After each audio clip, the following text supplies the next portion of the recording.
We might have our chords in the key we want, but where it gets tricky is making sure our bass line and melody also work with the chords we write. This is where Odesi does its magic. Now that our scale is set, we can add in our chords by pressing Add Chord Progression.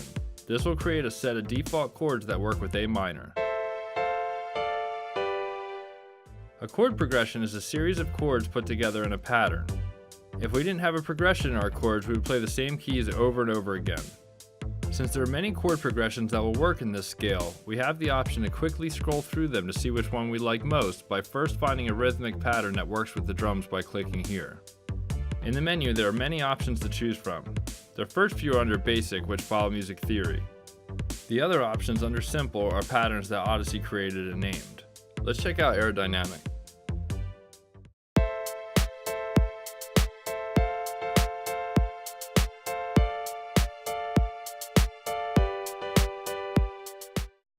The next option we have to choose is whether we want long or short notes.